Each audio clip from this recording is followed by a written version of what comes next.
Today I will tell you the operation of this sputtering system, how to operate it. So this is the main power of the system. So this MCB will turn on the supply to the chambers and the heaters,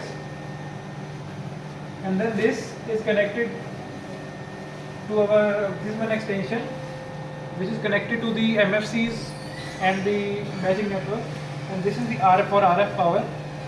And one extension we have connected here is at the bottom, this one. So this is for turbo controller, and everything is written on it. Like one is for turbo controller, one is for DC power supply, RF power supply, and one is the compressor. So before turning on the system, the first step you have to check is, the first step is to turn on the compressor. So this is the compressor, it should be on always. So, and here you have to notice the reading here. So if you see here, the reading here should be around greater than 6 kilopascal from here. If you can see, currently it is on 8, so it should be nearly 6 or greater than that. So, and the knob here, this is the red knob here, it should be always up. If you press it down, then it will not automatically start pumping. So it should be up. You should take care of this point. And this knob is for supplying the air. So this if this is in this side, then it is not supplying any air to our pipes. If it is here, then it is on. So now it is providing compressed air to the pipes, and this pipe goes to the bellow pipe, our pneumatic valves. So this is used to turn on and off the pneumatic valves. Okay, now we will move to the main panel. So this is the main panel of the system. When we turn on the first step is to check the compressor. Second step is turn on the main switch. So as initially we have turned on the power supply and the compressor. That was the first step. Second step is to turn on the main switch. Then it will turn on the power of the sputtering system. So all the chambers light will turn on, like these lights and there. So after this, third step is to turn on the rotary switch. So this rotary switch will turn on the rotary pump, which is the dry pump I have shown you earlier on the back side. So okay, so after turning on this rotary switch, the rotary pump will turn on. Now it will start pumping, and it will make vacuum in the bellow pipes. So whatever the 7 bellow pipes we have. So in that bellow pipes, the pressure will go from 1 atmosphere to 1 E minus 2 millibar. So that pressure we have to check in the Edwards controller, TAC controller, which is here.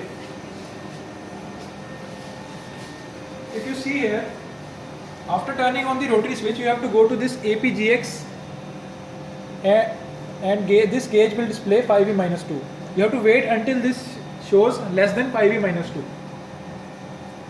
So lower it is, the better it is for vacuum operation. So if it has in the display it shows less than 5E minus 2, that means now the vacuum is proper in the bellow pipes. The next step will be to make the vacuum in your desired chamber. Suppose, for example, you want to work in C1 chamber. Now you have to turn on the rough wall of C1 chamber. So after this you will turn on this rough wall here. This rough wall will start pumping in the C1 chamber. So what this button will do is, the pneumatic valve which is connected to C1 will be turned on, and your rotary pump bellow pipe will be connected to C1. Okay. So this rough wall, when you turn on this rough wall, this will connect your bellow pipe. This will turn on the pneumatic valve and connect your bellow pipe which is connected to the rotary pump to the C1 chamber. So then you have to wait and see in C1, here is the C1 gauge. So you have to see that its pressure should be less than 5E minus 2 millibar. Once it reaches less than 5E minus 2 millibar, that means the vacuum in C1 is ready. Now you can go further. So now I was telling that if you want to load samples in C1. So for loading the samples in C1, you have to go to this load lock, because this load lock is used to transfer chambers from here load lock to C1. If you want to deposit samples or do some sputtering or process in C3 chamber, then you have to use the RHS load log. Similarly, if you want to do this C2, any process in C2, then also you have to use RHS, because this is for metals, and for metals this chamber is also having some noble metals, so we are using RHS for loading samples to these two metal chambers. Okay, and this one is only for oxide, we are using LHS, that is the left load log. So initially, to start loading, first step is you have to remove these screws. So these two screws you can remove using Allen keys. So you have to remove these two screws using the Allen keys, and these two has to be removed and tightened parallelly. So means one rotation if you give to these screws, after that you have to give one rotation to this screw, then again to this one, then to this one. So this should be opened parallelly. Otherwise what will happen is that your one screw will be tight and one will be loose, and the alignment will not be proper, and there may be leakage, and it will be difficult to make vacuum in this load log. Okay. So for loading, now previously we have turned on the main switch in the main panel, and we have turned on the rotary switch in the main panel. So after this, suppose we want to load the chamber, the sample in C1, then we turn on the rough wall of C1. So in this after this we can parallelly load sample into the LHS. So what we have to do is we have removed the screws. Now we will vent this chamber. For venting we have this vent wall here at the bottom. So this is the vent wall. If you rotate it clockwise this way, then air will start to go inside this load log. So this is one hole here. From here this air will go inside if we rotate it, and then we will wait until its pressure has reached 1 atmosphere. So that is, we can see in this load log gauge, this is LHS, load log left hand side. So here it will show 1E3, 1E plus 3 when we vent it. That means the chamber has come to air. So after this we will pick this load log up from here, and then we will place our samples on the chuck and load it inside this load log. So after that we will close this load log, and then again tighten the screws, and then also we will make sure that this vent valve is tightened. So when this is done, so again when you are tightening these screws, these should be parallelly closed carefully. So after this we have turned off this vent valve also carefully. You should check, and you should also not open this too much. Otherwise there is one O-ring of rubber here that may misalign, and there will be vacuum problem again in this load. Okay. So you should only rotate it one rotation you give it, and it will start to vent your chamber. Okay, don't give too much rotations here. So after this you have to go to main panel. Suppose now you should start the vacuum making or pumping in LHS. So before pumping you should make sure that all the rough walls are closed. C4, RHS, C1, C2, C3, all rough walls should be closed. So earlier we turned on this C1 rough wall, so we should close it, and we'll make sure any other rough wall is not open. So after that we will go to the main chamber, and this we will turn on this load lock left hand side. So this is the switch for load lock left hand side. If we will turn on this, the bellow pipe which is connected to the load lock left hand side will be connected to the rotary pump. So rotary pump will start to make vacuum in this left hand side load lock. So after turning it on, we will again wait until the pressure in the left load lock becomes less than 5E minus 2 millibar. So this again we will see in this gauge which is here. After turning on the switch of the left load lock roughing pump, then we will see that the pressure here comes less than 5E minus 2 millibar, and then we can turn off we can go here,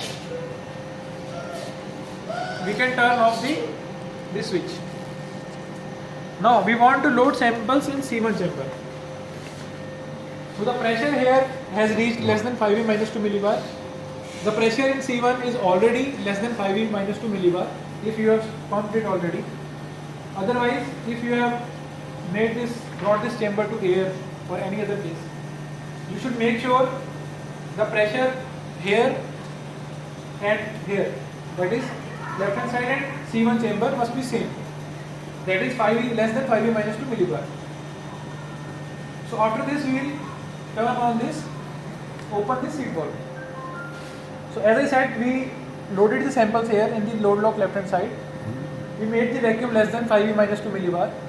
Then we close from there the load lock button, LHS button, rough wall button. Then we can turn on this rough wall again for C1 chamber. This rough wall we will turn on. So what it will do is, again it will start pumping in C1 chamber. This is already to 5e minus 2, less than 5e minus 2. And this will be also less than 5e minus 2. Then we can open this seat valve by clockwise rotation, this way. So this way we will open it slowly until it is stopped. You will sense the motion. For example, here we don't have any indicator, but here, for example, in this seat valve we have an indicator. If this indicator is down, that means the seat valve is closed. If it goes up here from here to here, that means it is open. So you should carefully open it in this rotation, clockwise rotation. So you will automatically feel the stop here. Then you should stop when this indicator reaches here. That means your seat valve has gone up and now your C1 and load lock are connected. And now pumping is happening through C1 because we have turned on the rough valve of C1. So after this, what we will do is, now we have to transfer our sample using the load lock, transfer arm. So this is our transfer arm. So this is used to transfer samples from load lock left hand side to C1 or to C2. Suppose, so this is magnetic. Suppose you want to transfer in C1 chamber, as the example we are taking now. So here you have to bring your up to this indicator. This is the red mark. So up to here you have to transfer. This is the initial position. You should push it slowly up to this position. So exactly at this position you should stop, and then you should go to the C1 chamber.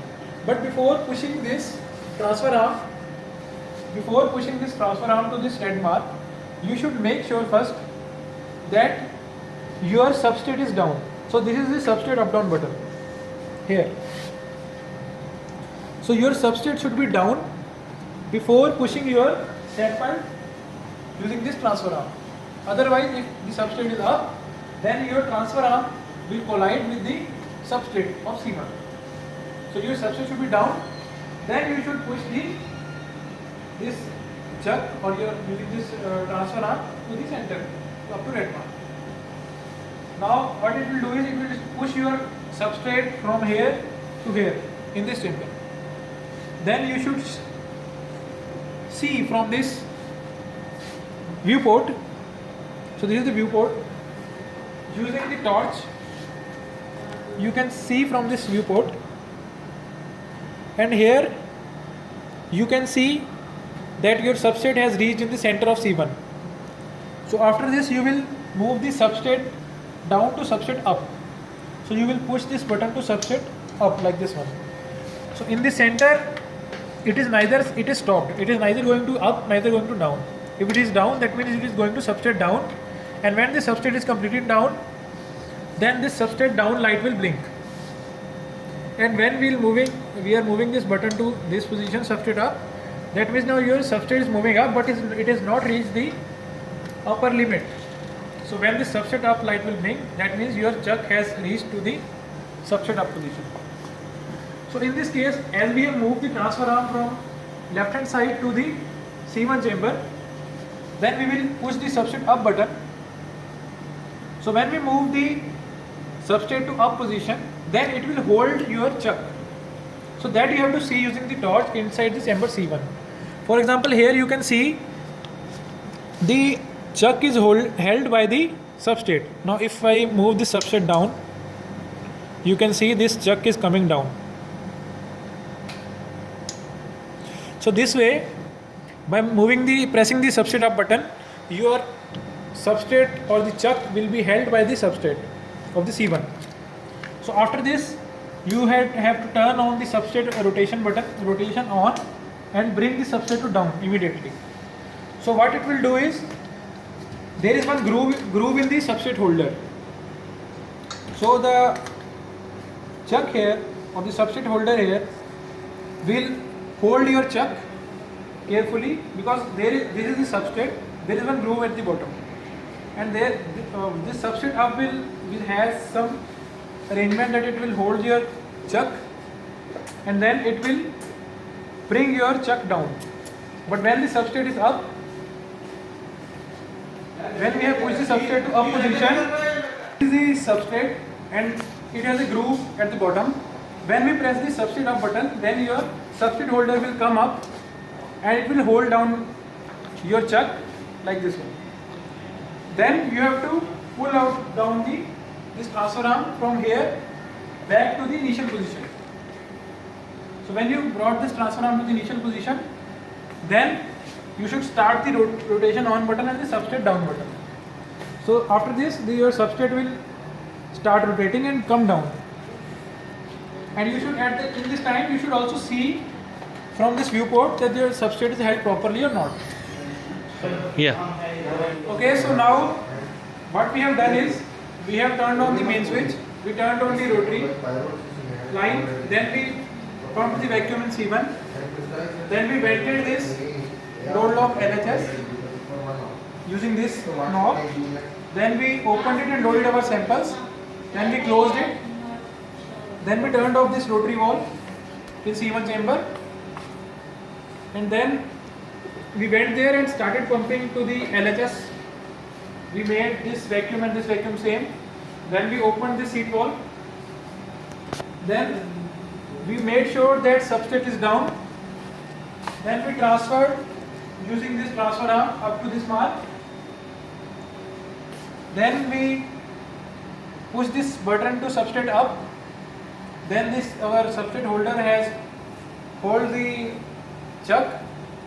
Then we pushed our transfer arm out from here to the initial position.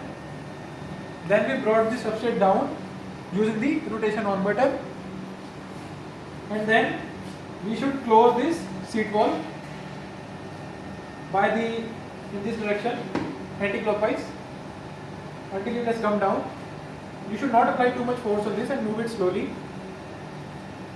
Now you are pumping in the C1 chamber. This rough valve is on, every other rough valve is closed. You should wait until the pressure in C1 is less than 5 E minus 2 millibar. Then you should turn off this rough valve. Then you should go to the main panel again and turn on this 4-line valve button. So after this, you will go to the 4-line valve button and turn it on. So what it will do is, it will start the pumping in this 4-line on the back side, which is connected to all the chambers. This 4-line. So this 4-line is connected to all the chambers. The pumping will start in this 4-line. So after this, the vacuum here again should be less than 5 E minus 2. This you can check using this again APGX gauge. So in this APGX, that is the Edwards Pirani gauge, you can see that its pressure is less than 5 E minus 2.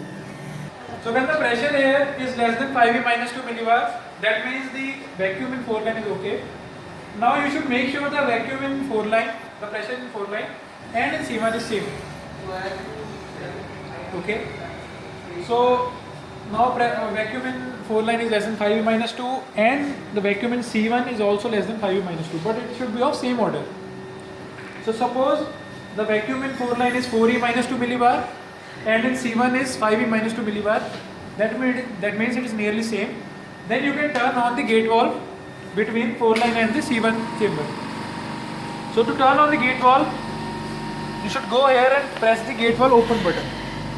So if it is down, that means gate valve is open, and then when this LED is blinking, that means gate valve is completely open. And if this LED is blinking, that means gate valve is completely closed. So before opening this gate valve, you should make sure that pressure in 4-line and pressure in C1 is nearly same order. Okay, same pressure should be there, then only you should open the gate valve. Otherwise the efficiency of gate valve will become poor or it may get damaged. So for safety sake, the pressure in 4 line and C1 should be same, then only you should open the gate valve. Okay.